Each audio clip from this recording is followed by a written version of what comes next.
Good morning प्यारे साथियों, स्वागत है आप सभी का डिप्लोमा ऑनलाइन क्लासेस की इस करंट अफेयर्स की नई क्लास में।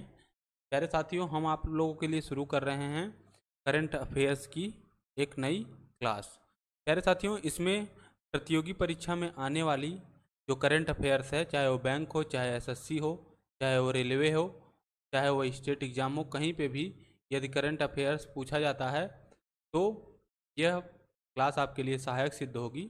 इसमें रोज़ाना हम 10 क्वेश्चन करेंगे और उन 10 क्वेश्चन से संबंधित जो इम्पोर्टेंट फैक्ट होंगे उसको भी मैं आपको बताऊंगा। तो चलिए आज का हम सबसे पहला क्वेश्चन देखते हैं। हमारा आज का सबसे पहला क्वेश्चन है कि राष्ट्रीय डॉक्टर दिवस कब मनाया जाता है। प्यारे साथियों, मैं आपको बता दूं, दिवस जो होते हैं वो 3 फॉर्म में मनाए जाते हैं। विश्व दिवस होता है, अंतर्राष्ट्रीय दिवस होता है और राष्ट्रीय दिवस होता है।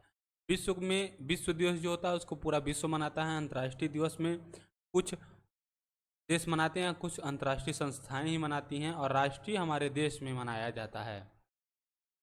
तो राष्ट्रीय डॉक्टर दिवस की जो डेट है, कब मनाया जाता है, इसका देख लेते हैं हम लोग। ऑप्शन हमारा 1 है 28 जून टू 29 जून, 30 जून या 1 जुलाई। इसका सही आंसर है प्यारे साथियों ऑप्शन नंबर 4, 1 जुलाई को जो है प्रत्येक वर्ष राष्ट्रीय डॉक्टर दिवस मनाया जाता है। राष्ट्रीय डॉक्टर दिवस जो चिकित्सा के क्षेत्र में डॉक्टर हैं उनके योगदान को, कैसे उन्होंने योगदान किया, इसके बारे में जानकारी देने के लिए मनाया जाता है।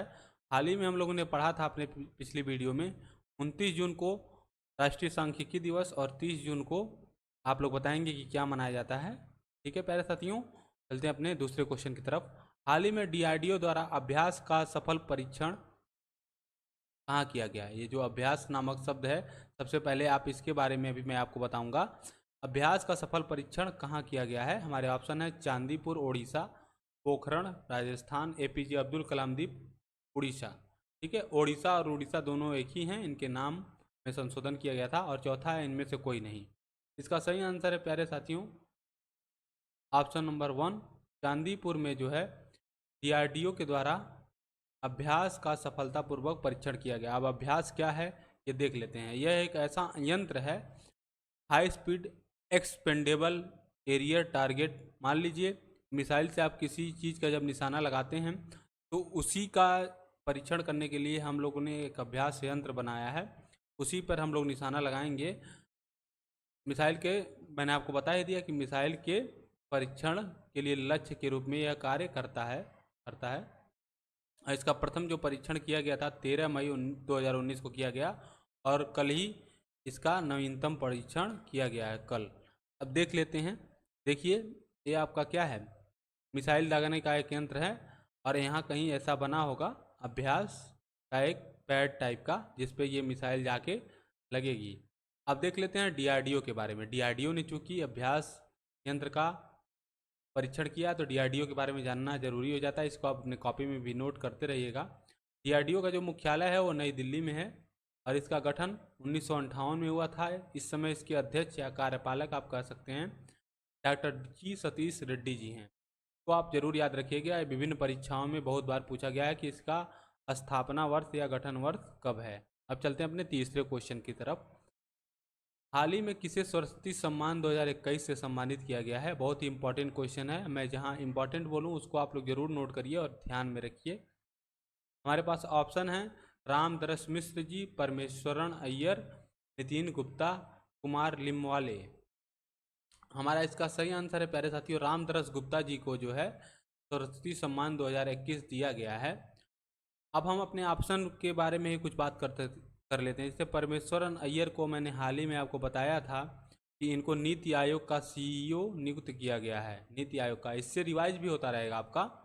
नीतीश गुप्ता को जो है केंद्रीय प्रत्यक्ष कर बोर्ड का अध्यक्ष, सीबीडीटी बोलते हैं इसको, सीबीडीटी के अध्यक्ष के रूप में इनको नामित किया गया है। और कुमार लिम्बाले जो हैं वो 2020 में जो सरस्वती पुरस्कार था को प्राप्त करने वाले व्यक्ति हैं। आप लोग इसको याद रखिएगा, परीक्षा में पूछ लिया जाता है। 2020 वाला 2021 में दिया गया होगा, 2021 वाला 2022 में, इसी तरह 2022 वाला 2023 में दिया जाएगा।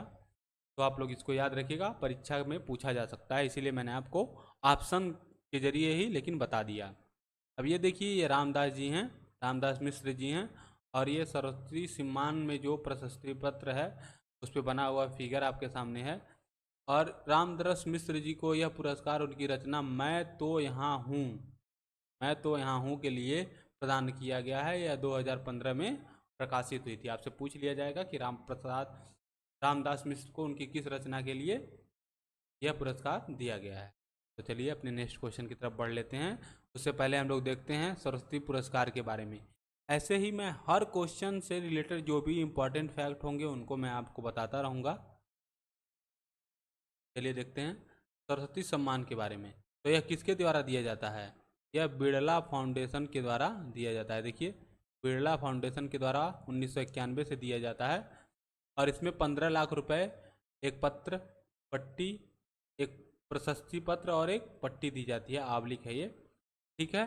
सर्वप्रथम इसे 1991 में हरिवंश राय बच्चन, अमिताभ बच्चन के पिताजी को दिया गया था। और 2020 में, जैसा कि मैंने बताया, कि मराठी लेखक कुमार लिम्बावे को उनकी रचना सनातन के लिए दिया गया था। ये एक यहाँ और जानकारी आपको प्राप्त हो गई। हम चलते हैं अपने अगले क्वेश्चन की तरफ। चर्चा में रहा सेला सुरंग का संबंध किस प्रदेश से है? जो सेला सुरंग है इसका संबंध किस प्रदेश से है? हमारे पास ऑप्शन है अरुणाचल प्रदेश, असम, हिमाचल प्रदेश या लद्दाख। इसका सही आंसर है ऑप्शन नंबर 1, अरुणाचल प्रदेश से इसका सेला सुरंग का संबंध है। अब इसके बारे में कुछ जानकारी हम लोग देख लेते हैं। 2019 में इसकी आधारशिला जो है प्रधानमंत्री जी द्वारा रखी गई थी और इसे BRO द्वारा बनाया जा रहा है। यह अरुणाचल प्रदेश के पश्चिमी कोमेंग जिले में स्थित है और यह अरुणाचल प्रदेश को असम से जोड़ने में सहायक सिद्ध होगा। अब बात आई है अरुणाचल प्रदेश की, तो उसके बारे में कुछ देख लेते हैं। ये देखिए मैप में प्यारे साथियों, मैप में आपको दिख रहा होगा अरुणाचल प्रदेश। तो सबसे पहले देख लेते हैं अरुणाचल प्रदेश के जो राज्यपाल हैं उनका नाम BD मिश्र है। यहाँ के मुख्यमंत्री पेमा खांडू जी हैं। यहाँ जो है 60 सीटें हैं विधानसभा की और राज्यसभा की 1 सीटें, लोकसभा की 2 सीटें हैं। और इसका उच्च न्यायालय जो है वो गुवाहाटी में स्थित है, गुवाहाटी में स्थित है। अब देख लीजिए, ये है हमारा अरुणाचल प्रदेश। अरुणाचल प्रदेश 3 देशों के साथ अंतर्राष्ट्रीय सीमा बनाता है। आप लोग याद रखिएगा, भूटान, चीन और म्यांमार।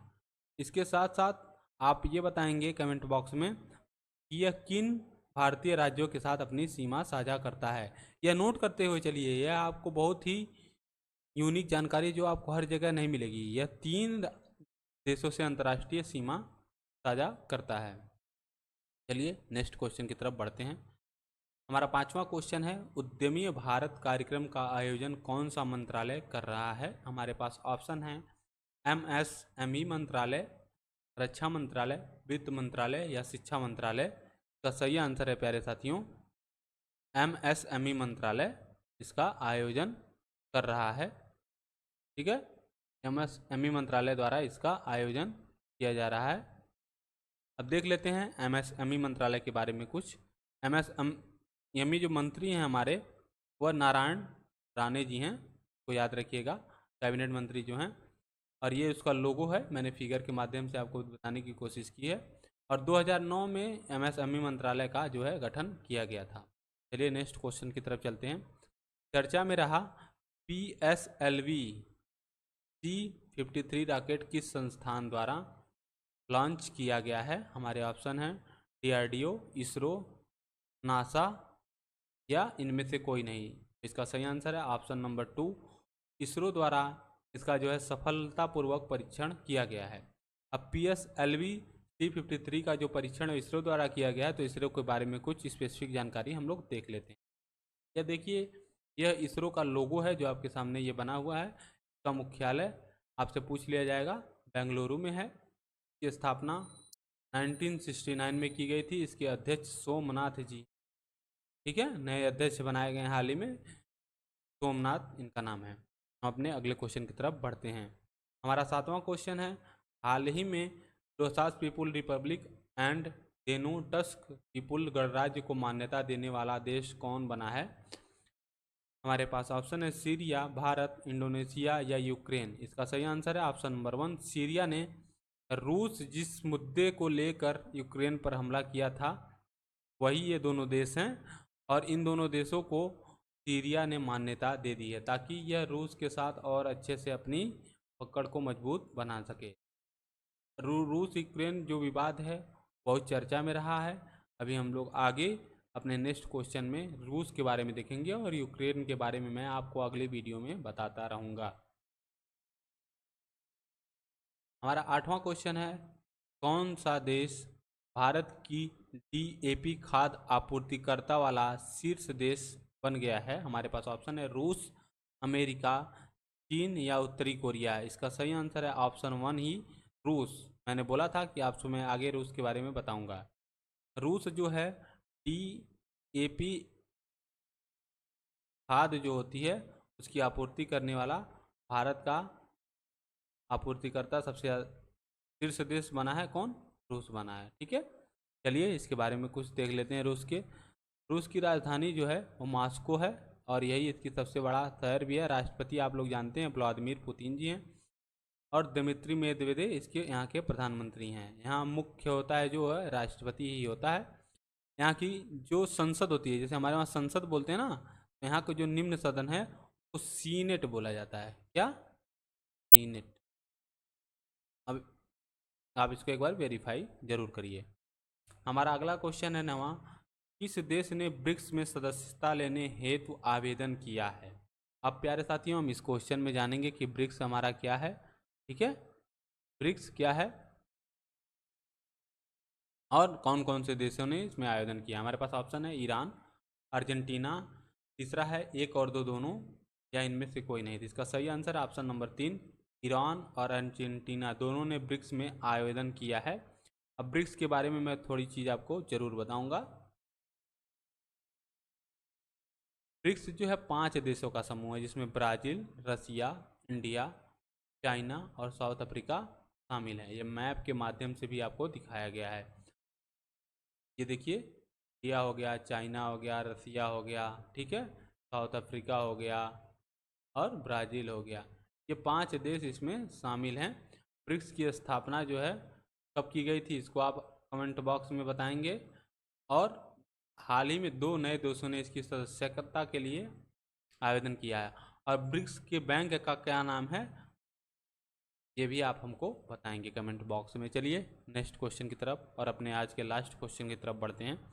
हाल ही में किस प्रदेश के मुख्यमंत्री ने अपने पद से इस्तीफा दे दिया है? हमारे ऑप्शन हैं महाराष्ट्र, गोवा, उड़ीसा या तमिलनाडु। इसका सही आंसर है प्यारे साथियों, महाराष्ट्र के मुख्यमंत्री ने अपने पद से इस्तीफा दे दिया है, जिसके कारण महाराष्ट्र तो चर्चा में रहा ही है, लेकिन दल बदल एक कानून है वो भी चर्चा में रहा है। तो आप बताएंगे कि यह किस अनुसूची में, संविधान की किस अनुसूची में दल बदल कानून है। इसके बारे में मैं आपको कल जरूर बताऊंगा। अब देख लेते हैं महाराष्ट्र के बारे में कुछ। तो यह है महाराष्ट्र का मैप। यहाँ देखिए महाराष्ट्र है। महाराष्ट्र की जो बॉर्डर है, महाराष्ट्र का जो बॉर्डर है वो राजस्थान, ठीक, मध्य प्रदेश, गुजरात, सॉरी यार साथियों यहाँ गलत लिखा गया है, राजस्थान से नहीं टच होती है, गुजरात है, गुजरात, कर्नाटक, गोवा, आंध्र प्रदेश, छत्तीसगढ़, इन राज्यों से टच होता है। और इधर जो है क्या है, अरेबियन सी से भी इसकी जो सीमा है टच होती है, अर्थात ये एक तटीय प्रदेश है। अब मैं आपको बता दूं यहाँ के गवर्नर कौन है, भगत सिंह कोश्यारी जी हैं और मुख्यमंत्री का पद यहाँ खाली है। गठन इसका कब हुआ था ये आप हमको कमेंट बॉक्स में बताएंगे। यदि प्यारे साथियों ये वीडियो आपको अच्छा लगता है तो इसे ज़्यादा से ज़्यादा शेयर करिए, इस वीडियो को लाइक करिए और हमारे चैनल को सब्सक्राइब करते रहिए। हम इसी तरह आपके लिए और भी सब्जेक्ट अपने इसी चैनल पर लेके आएंगे जो आपके प्रतियोगी परीक्षा में लाभकारी सिद्ध होंगे। थैंक यू प्यारे साथियों।